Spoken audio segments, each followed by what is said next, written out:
साथियों, ये जो छत्रपति शिवाजी महाराज का जो पुतला है, मालवन में समुद्र के किनारे के पास जो पुतला था, वो गिर गया। ऐसा राज्य सरकार के द्वारा या मीडिया के द्वारा महाराष्ट्र की प्रजा को जानकारी मिली,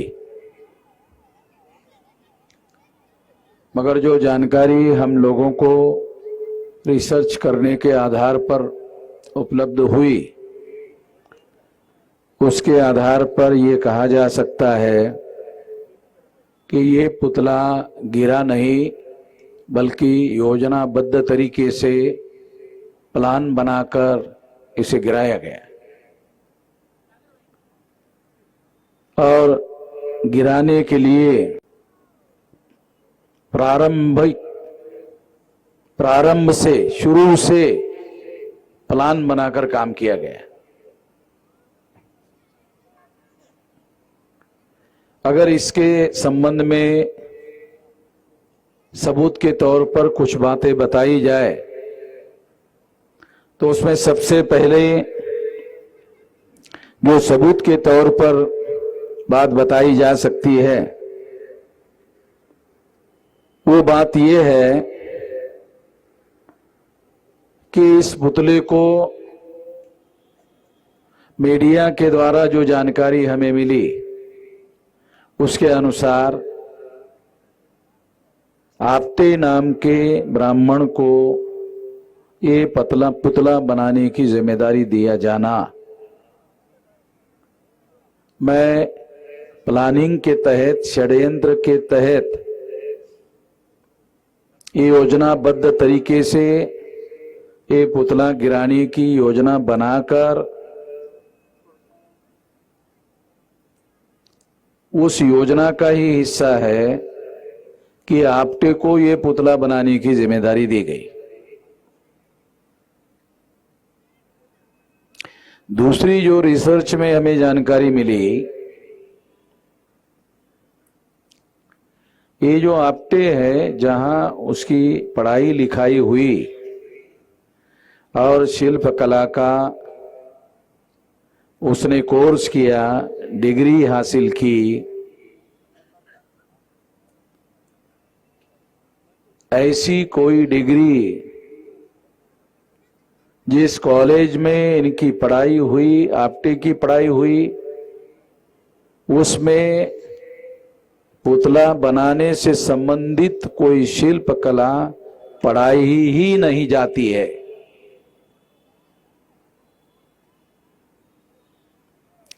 ये भी जानकारी हमारी रिसर्च में आई।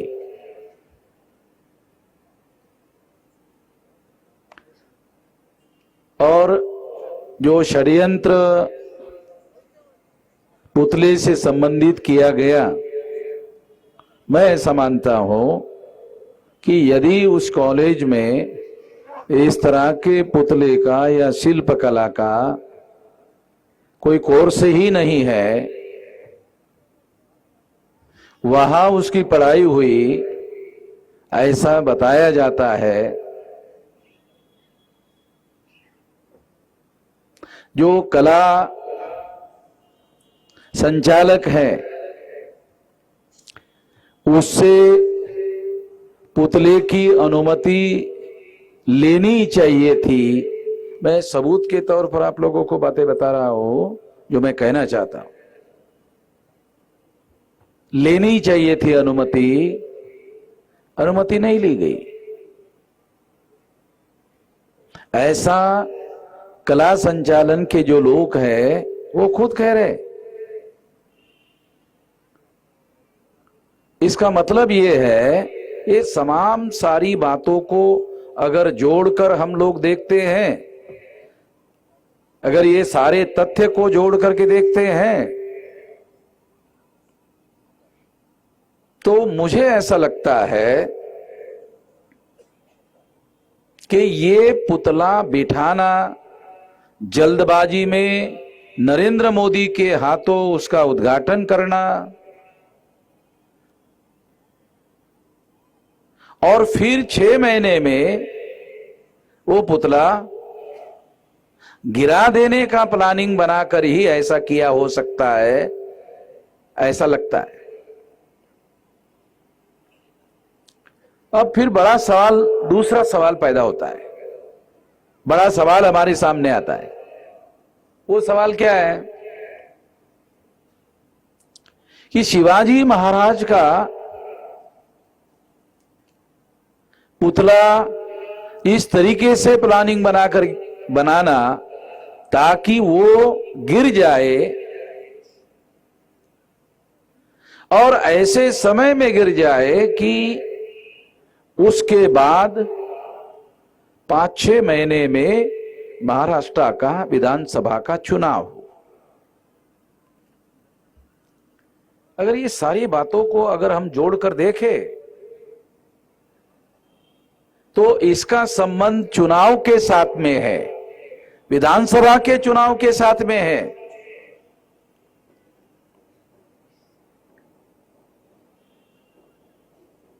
ऐसा निश्चित रूप से तर्क निकाला जा सकता है, तथ्य निकाला जा सकता है, लॉजिक निकाला जा सकता है, क्योंकि बीजेपी के लोग ऐसा मानकर चलते हैं कि मराठा समाज के जो लोग हैं वो तो हमारे भाई बीजेपी को वोट देने वाले हैं नहीं। जब मराठा समाज के लोग बीजेपी को वोट देने वाले नहीं है तो उसके भावनाओं की कदर करने की क्या जरूरत है। मैं आप लोगों को कैलकुलेशन समझाने का प्रयास कर रहा हूं। आपको वो बात जो डिफिकल्ट है समझना, राजनीतिक बातें हैं, क्योंकि इसका संबंध चुनाव के साथ है।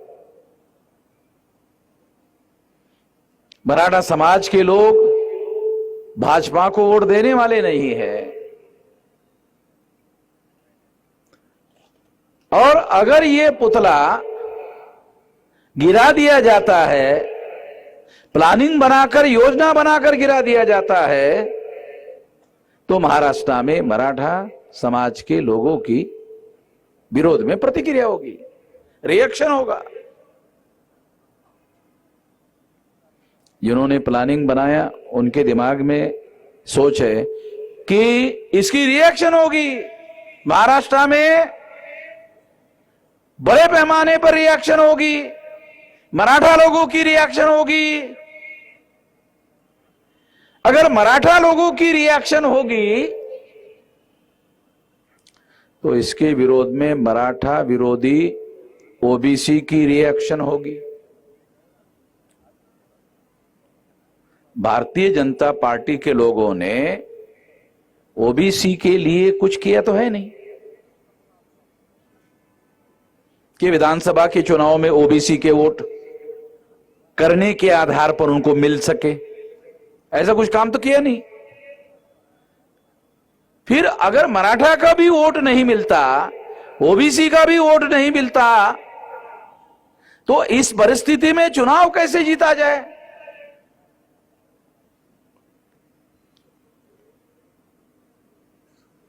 ये बड़ा सवाल बीजेपी और उनके गठबंधन के लोगों के सामने है।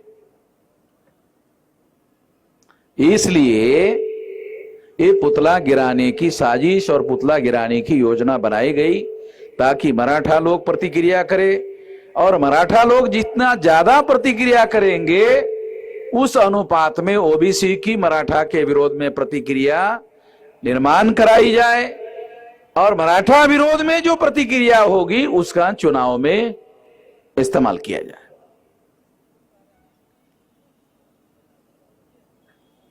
ऐसे स्थिति में ओबीसी के वोट हासिल किए जा सकते हैं, अन्यथा ओबीसी के वोट हासिल करने के लिए कुछ किया तो है नहीं, तो वोट मिलेंगे कैसे। मराठा लोगों के प्रतिक्रिया में ओबीसी के वोट महाराष्ट्र में हासिल करने के लिए यह पुतला गिराया गया। कुछ लोगों ने मुझे कहा कि ओबीसी के लोग भी शिवाजी महाराज को मानते हैं।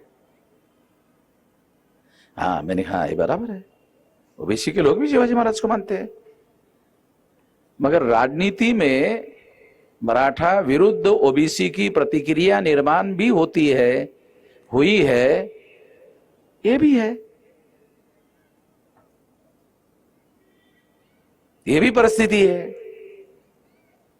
और अगर प्लान बनाकर, योजना बनाकर, जो राजनीतिक पार्टियां है वो योजना बनाकर अगर ऐसा करते हैं तो निश्चित रूप से उस तरह की प्रतिक्रिया करवाते हैं, क्योंकि वो जो प्रतिक्रिया करवाने वाले लोग हैं उनका समाज में संगठन भी है, उनका मीडिया पर प्रभाव भी है, वो जैसा चाहे उस तरह के हेडलाइन बनाते हैं, वो जैसा चाहे वैसी खबरें देते हैं ताकि दूसरे दिन जो है बड़े पैमाने पर प्रतिक्रिया निर्माण कर सके। छत्रपति शिवाजी महाराज का पुतला गिराया गया, इसके पीछे मराठा लोगों की प्रतिक्रिया होनी चाहिए। शिवाजी महाराज के प्रति ओबीसी के लोगों को भी मन में याद है, आदर है, मगर मराठा के विरोध में प्रतिक्रिया है। शिवाजी महाराज के बारे में सम्मान रखना और मराठा के विरोध में प्रतिक्रिया करना दो अलग अलग बातें हैं। राजनीतिक लोग जब कोई फैसला करते हैं तो बहुत सारा माइक्रो लेवल पर प्लानिंग बनाकर करते हैं, इसमें भी ऐसे ही किया गया। अन्यथा क्या राज्य सरकार के लोगों को यह समझ में नहीं आता कि ऐसा हल्के फुल्के तरीके से पुतला बनाया जाए? महाराष्ट्र में छत्रपति शिवाजी महाराज के तमाम पुतले हैं और अभी हमारे सामने बताया गया कि 2-4 साल में ऐसा एक पुतला है जिसको 100 साल हो जाएंगे, 96 साल हो गए हैं।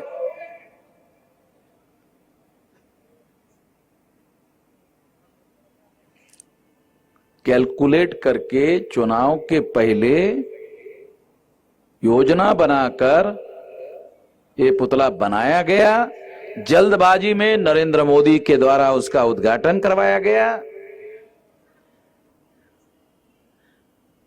अपघात के आधार पर हम नहीं कह सकते कि नरेंद्र मोदी ओबीसी है, वो अपघात से थोड़ी ओबीसी है, वो तो बाय बर्थ ओबीसी है।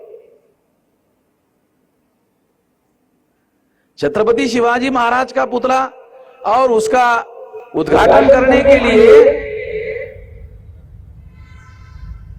ब्राह्मण को भी बुलाया जा सकता था, क्योंकि इस तरह के कर्मकांड करने के लिए ब्राह्मण को ही बुलाया जाता है, मगर इसके लिए एक ओबीसी का प्रधानमंत्री को बुलाया गया।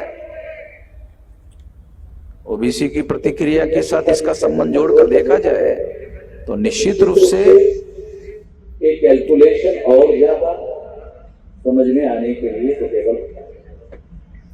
तो मैं आप लोगों को ये सारी बातें समझाने का प्रयास करता हूं। आप लोगों को और एक बात करके कि इन लोगों ने ऐसा प्लानिंग करने का एक और कारण है। वो कारण क्या है?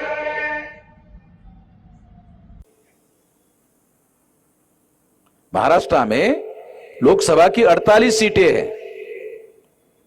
लोकसभा का चुनाव हुआ, लोकसभा का चुनाव हुआ, 48 में से 32 से ज्यादा सीटें सरकार होने के बावजूद भी हार गए।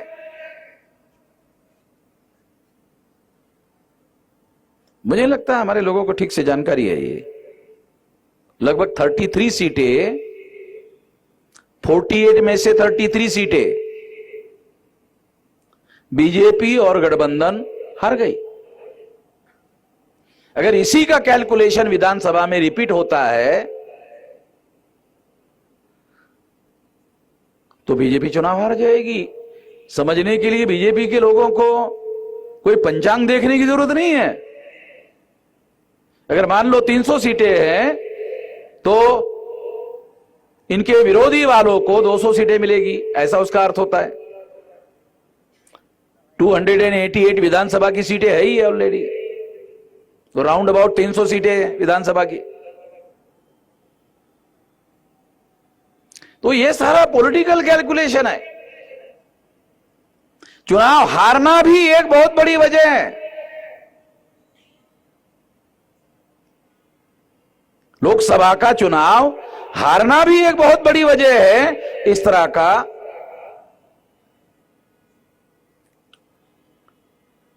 ये उदाहरण मैं आप लोगों को समझाने के लिए दे रहा हूं ताकि बातें आप लोगों को समझ में आ जाए। इसलिए प्लान बनाकर, योजना बनाकर पुतला जो है गिराया गया। ये गिरा इस बात पर मेरा यकीन नहीं है। अभी हमारे जरांगे पाटिल के जो साथी हमारे कार्यकर्ता है, उन्होंने कि पश्चिम के दिशा से अगर हवा बह रही है तो उसके विरुद्ध दिशा में पुतला गिरना चाहिए। अगर हवा से गिर गया तो मान लो इधर से हवा आ रही है तो इधर ही नहीं गिरेगा ना। एक वैज्ञानिक कारण, बहुत बहुत बहुत बहुत इंपॉर्टेंट बात आपने कहा कि मान लो इधर से हवा आ रही है तो पुतला ए साइड में नहीं गिरेगा, ए साइड में गिरेगा। जैसे आपने कहा, ये वैज्ञानिक सबूत है। ये जो आप कह रहे हैं वो वैज्ञानिक रूप से सबूत है। फिर उसी साइड में कैसे गिर गया? जिस साइड से हवा आ रही उसी साइड में गिर गया।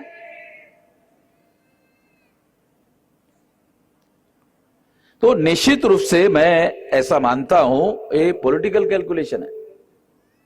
हम लोगों को ये ध्यान रखना चाहिए। और अभी चुनाव का माहौल है,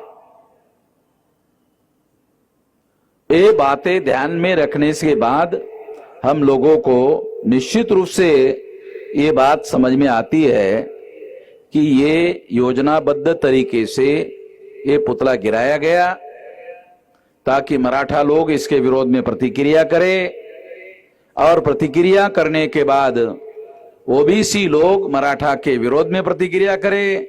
इस प्रतिक्रिया को संगठन के लेवल पर कंसोलिडेट किया जाए और मासेस के लेवल पर कंसोलिडेट करने के लिए मीडिया का इस्तेमाल किया जाए।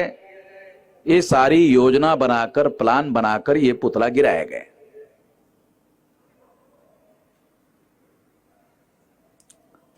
दूसरा एक महत्वपूर्ण बात मैं आप लोगों को, ऐसा प्लानिंग इन लोगों ने क्यों बनाया होगा? शिवसेना, राष्ट्रवादी कांग्रेस, राष्ट्रीय कांग्रेस, 3 पार्टी के लोग इकट्ठा आ गए। समझे? बहुत बहुत बड़ी बात आपको बता रहा हूं। 3 पार्टी के लोग इकट्ठा आ गए और ये 3 पार्टी के लोग इकट्ठा आ गए। इसके विरोध में बीजेपी चुनाव जीत नहीं सकती, ऐसा बीजेपी का मानना है।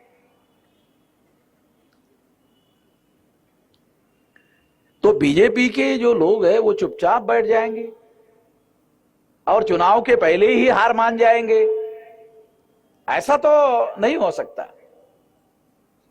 इसलिए उन्होंने,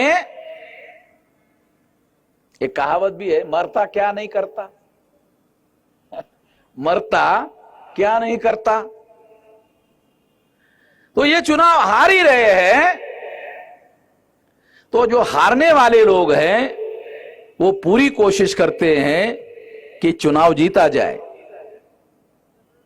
इसलिए फडणवीस के साथ साथ अभी आजकल खबरें आ रही है गडकरी को भी मैदान में उतारा जाए। ये सारे कैलकुलेशन के आंकड़े मैं आप लोगों को बता रहा हूं, ये सारे एग्जाम्पल बता रहा हूं आप लोगों को, ताकि जो थ्योरी मैं आपको समझाने के लिए बता रहा हूं वो कोई काल्पनिक थ्योरी नहीं है, रियलिस्टिक बातें बता रहा हूं सबूत के तौर पर। तो ये पुतला गिरा नहीं है, इसको गिराया गया। अगर इसको गिराया गया, इसीलिए हम ऐसा मानते हैं कि ये छत्रपति शिवाजी महाराज का अपमान है। और अगर आप लोग शिवाजी महाराज का अपमान कर रहे हैं तो हम लोग सम्मान करेंगे, शिवाजी महाराज का सम्मान करेंगे। तो ये सम्मान जो यहां नाम है सम्मान परिषद, ये अपमान के साथ उसके विरुद्ध प्रतिक्रिया में हम लोगों ने किया कि अगर तुम अपमान कर रहे हो तो हम सम्मान करेंगे। तो ये सम्मान करने के लिए परिषद हमने आयोजित की है।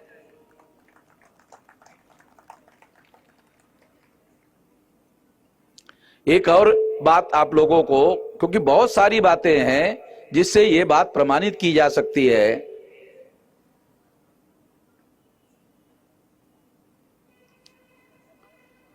क्या भारतीय जनता पार्टी की जो सरकार है, इस सरकार ने राष्ट्रवादी कांग्रेस को संगठन के लेवल पर तोड़ा नहीं? तो सबूत कहते हैं हाँ तोड़ा। तो इसका मतलब है, वही बात मैं आपको सबूत के तौर पर पेश कर रहा हूं कि बीजेपी को यह नहीं लगता कि वर्तमान 3 पार्टियों का जो गठबंधन है उसके सामने हम चुनाव जीत नहीं सकते। ये उनको लग रहा है, इसका सबूत दे रहा हूं, आप लोगों के सामने सबूत पेश कर रहा हूं।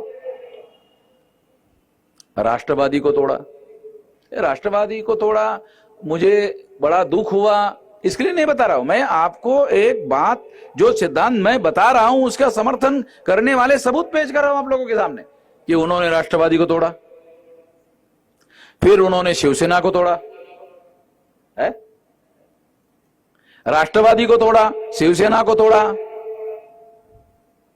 अशोक चौहान मेरे ख्याल से कांग्रेस के चीफ मिनिस्टर,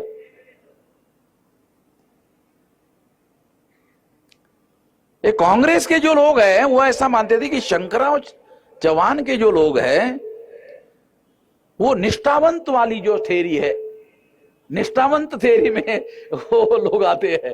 शंकरराव चौहान के जो लोग हैं, यशवंतराव चौहान निष्ठावंत में नहीं आते, शंकरराव चौहान निष्ठावंत में आते। ध्यान रखो, क्योंकि निष्ठावंत नाम की एक थ्योरी है महाराष्ट्र में चलाई जाती है, निष्ठावंत निष्ठावंत नाम की थ्योरी है।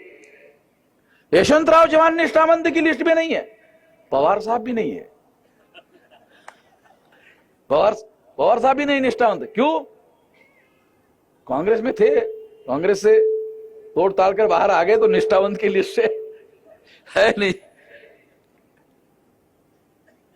आपको ये तथ्य जो है सारा महाराष्ट्र में आप लोगों को भी मालूम है, मगर मैं जिस तरीके से सबूत के तौर पर विश्लेषण करके बता रहा हूं कि हाँ इसका संबंध इसके साथ है। तो राष्ट्रवादी को तोड़ा, शिवसेना को तोड़ा, कांग्रेस को तोड़ा, ये इस बात का सबूत है कि बीजेपी इन तीनों लोगों के विरोध में इकट्ठा आकर चुनाव जीत नहीं सकती। तो जीतने के लिए कुछ न कुछ करना होगा, कुछ न कुछ करना होगा, कुछ न कुछ करना होगा। पार्टियों को तोड़ा, तमाम काम उन्होंने किए, उसमें पुतला भी एक बड़ा काम है ताकि इसकी प्रतिक्रिया हो। चुनाव बीजेपी के लोग जीत सकते हैं अगर ओबीसी का ध्रुवीकरण अगर वो अपने फेवर में करने में कामयाब हुए चुनाव के रिजल्ट में, तो चुनाव जीत सकते हैं। ऐसा नहीं है कि नहीं जीत सकते। 32% मराठा लोग हैं तो ओबीसी की संख्या ज्यादा हो सकती है। उन लोगों ने बगैर सोचे समझे ये सारा प्लान बनाया, ऐसा तो नहीं कहा जाता। सोच समझकर प्लान बनाकर, यही एकमात्र तरीका है कि ओबीसी का ध्रुवीकरण कराया जाए। और ओबीसी का ध्रुवीकरण मराठा वर्सेस ओबीसी का मामला खड़ा करने के बाद ही किया जा सकता है।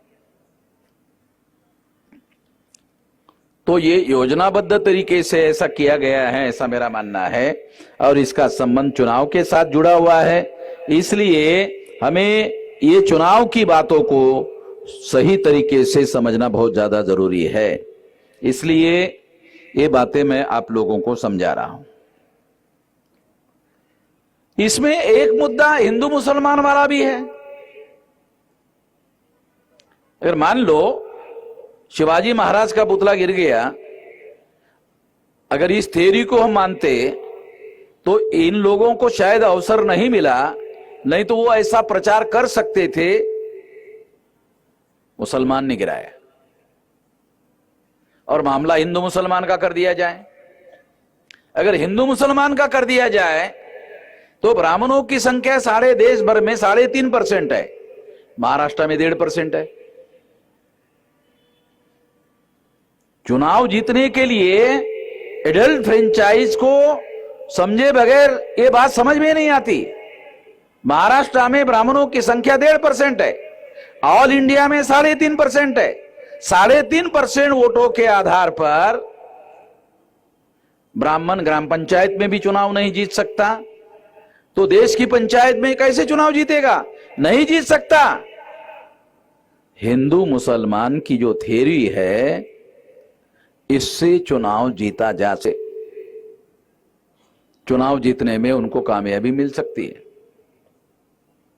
चुनाव की जो परिस्थितियां है वो बहुत बारीकी से जानना समझना जरूरी है, इसलिए ये बातें मैंने आपको बताई। आपको यहां सारे महाराष्ट्र से बुलाया, आप लोगों को बातें समझाया, सबूतों के साथ समझाया, ताकि आप फील्ड में जाकर ये बातें गांव-गांव में ग्रामीण विभाग में जाकर के आपको समझाना होगा, ताकि इस प्रतिक्रिया को रोका जा सके और खास तौर पर ओबीसी भाइयों को समझाया जा सके और ओबीसी के वोटों का बीजेपी के लोग इस्तेमाल ना कर सके। इसके लिए हम लोगों को काम करना होगा और हम लोगों को आखिरी बात कहकर अपनी बात समाप्त करना चाहता हूं, जो सबसे ज्यादा इंपॉर्टेंट है। 1885 को कांग्रेस की स्थापना चटर्जी, मुखर्जी, बनर्जी, गोखले, तिगलक, आगरकर नाम के ब्राह्मणों ने की। तो कांग्रेस ब्राह्मणों का संगठन है। उन्होंने आजादी का आंदोलन अंग्रेजों के विरोध में चलाया, अंग्रेज लोग चले गए और अंग्रेज जाने के बाद ट्रांसफर ऑफ पावर ब्राह्मण को हुआ और ब्राह्मणों ने ब्राह्मणों का प्रधानमंत्री बनाया, पंडित जवाहरलाल नेहरू। इसके विरोध में ब्राह्मणों ने दूसरी पार्टी बनाई, भारतीय जनता पार्टी। ब्राह्मण विदेशी जनता है, मगर पार्टी बनाया भारतीय जनता पार्टी। पार्टी बनाना चाहिए था विदेशी जनता पार्टी, मगर पार्टी बनाया भारतीय जनता पार्टी। क्यों? हम लोग भारतीय है ना, तो हम लोगों को गधा बनाना पड़ेगा ना। हम लोगों को गधा बनाए बगैर, हम लोगों के वोटों का इस्तेमाल किए बगैर तो वो सफल नहीं हो सकते। तो भारतीय जनता पार्टी भी ब्राह्मणों की पार्टी है। किसने स्थापित की? आरएसएस ने। आरएसएस किसके संगठन है? ब्राह्मणों का संगठन है। और आरएसएस का द्वारा जनसंघ बनाया गया। जनसंघ का नाम परिवर्तन करके पंडित अटल बिहारी वाजपेयी ने भारतीय जनता पार्टी बनाई और उसका पहला संस्थापक अध्यक्ष पंडित अटल बिहारी वाजपेयी। तो इसका मतलब है कांग्रेस और बीजेपी, बीजेपी और कांग्रेस, ये दोनों पार्टियां ब्राह्मणों की पार्टियां है। तो हमारे महापुरुषों ने आप लोगों को, हर 21 साल के व्यक्ति को और आज 18 साल के व्यक्ति को वोट का अधिकार के लिए लंबा आंदोलन, लंबा संघर्ष करके ये अधिकार हासिल किया। तो ये ब्राह्मणों का राज भारत में प्रस्तापित करने के लिए आप वोट के अधिकार का उपयोग करो, ऐसा हमारे महापुरुषों का कहना नहीं है।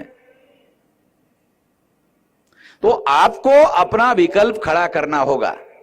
अगर आप अपनी सामाजिक, आर्थिक, धार्मिक, राजनीतिक प्रगति करना चाहते हो तो आपका भविष्य ब्राह्मणों के पार्टी के नियंत्रण में देकर आप अपना भविष्य सुधार नहीं सकते, आप अपना विकास नहीं कर सकते, आप अपनी तरक्की नहीं कर सकते, आप आगे नहीं बढ़ सकते। और सबसे बड़ी बात, ब्राह्मणों से जब तक आप इस देश को मुक्त नहीं करोगे, आप स्वतंत्र नहीं हो सकते। कांग्रेस जाती है तो बीजेपी आती है, बीजेपी जाती है तो कांग्रेस आती है। इसका मतलब है ब्राह्मणों का राज परमानेंट हो गया। चुनाव हर 5 साल में होता है और हर 5 साल के बाद हमको अवसर मिलता है बदलने का, और हम बदलने का काम करते भी है। कांग्रेस के विरोध में बीजेपी को बदलते हैं, बीजेपी के विरोध में कांग्रेस को बदलते हैं। ये तो कोई बदलाव है नहीं। ब्राह्मण की जगह ब्राह्मण आ जाता है, ब्राह्मण, बीजेपी ब्राह्मण का नाम है, कांग्रेस ब्राह्मण का नाम है, ब्राह्मण की जगह ब्राह्मण आ जाता है। तो ये बदलाव कहां है? ये परिवर्तन कहां है?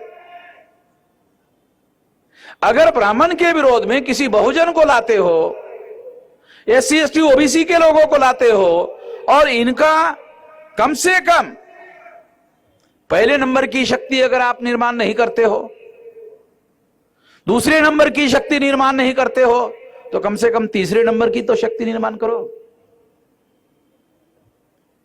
अगर तीसरे नंबर की शक्ति आप निर्माण करते हो और आपके हाथ में बैलेंसिंग पावर आता है, बीजेपी को सरकार बनाने के लिए सीटें कम पड़ गई, कांग्रेस को केंद्र में सरकार बनाने के लिए सीटें कम पड़ गई, और आपके पास बैलेंसिंग पावर है,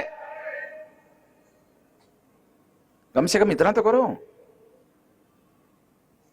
वोट के आधार पर होगा ना ये। मैं तो ये नहीं कह रहा चाकू छुरी बंदूक गोली तलवार चलाओ, खून खराबा करो, मारो काटो और इसके बाद ऐसा करो। नहीं नहीं, कुछ भी करने की जरूरत नहीं है। ये सिंपल है, देखो ऐसा, इसके लिए ऐसा भी नहीं करना पड़ता, ऐसा हल्के से ऐसा, यानी जोर लगाने की भी जरूरत नहीं है। चाकू चूरी बंदूक गोली इसके तो हम समर्थक ही नहीं है, तलवार चलाने की जरूरत नहीं है। ये शांतिपूर्ण परिवर्तन होगा क्योंकि हम 85% लोग हैं, और उसका 50% भी यूज करो तो भी सफल हो सकते हैं। 85% का 50% 22.5% 42% होगा, तो आप चुनाव सारे देश भर में जीत सकते हैं। अरे सारे देश भर में छोड़ो, कम से कम तीसरी शक्ति तो निर्माण करो, क्योंकि पहले आपको तीसरी शक्ति निर्माण करनी होगी, फिर दूसरी शक्ति निर्माण हो जाएगी, फिर पहले नंबर की होगी। ये हमको हर हालत में करना चाहिए। अगर हम लोग अपनी तरक्की करना चाहते हैं तो निश्चित रूप से हम लोगों को ऐसा करना चाहिए। ये बात हमारे लोगों को समझ में आनी चाहिए। इसके लिए वोट का अधिकार है। वोट का अधिकार अपने दुश्मनों को चुनने के लिए नहीं है, हजारों सालों के दुश्मनों को चुनने के लिए नहीं है। 2-3 हजार साल से जिन लोगों ने तुम लोगों को 6000 जाति के टुकड़ों में बांटा, अरे दुश्मनी भी कितनी निकाली, 2-3 हजार साल लगाकर 6000 जाति के टुकड़ों में बांटा। ब्राह्मणों ने अंग्रेजों पर आरोप लगाया। क्या आरोप लगाया था? कि अंग्रेजों ने हिंदू मुसलमान 2 टुकड़े किए, इसलिए अंग्रेज खराब थे। चलो ठीक है, तुम्हारी थ्योरी मान लेता हूं कि अंग्रेजों ने 2 टुकड़े किए इसलिए अंग्रेज खराब थे। ब्राह्मणों ने 6000 टुकड़े किए। ब्राह्मण अंग्रेजों के कंपैरिजन में 3000 गुना ज्यादा खराब है। 6000 को 2 से भागाकार करो, 3000 गुना खराब है। तो खराबी का तो ध्यान रखो, है? खराबी का तो कैलकुलेशन करो। और ये खराबी हमारे विरोध में साजिश के तौर पर वो लोग कर रहे हैं, इसको हम लोगों को ध्यान रखना चाहिए। मैं ये नहीं कह रहा हूं कि तलवार उठाओ, मारो काटो, मैं इसके बिल्कुल भी समर्थन में नहीं हूं। हम लोग शांतिपूर्ण परिवर्तन का जो संविधान ने सिद्धांत माना हुआ है, हम उसके समर्थन में हैं।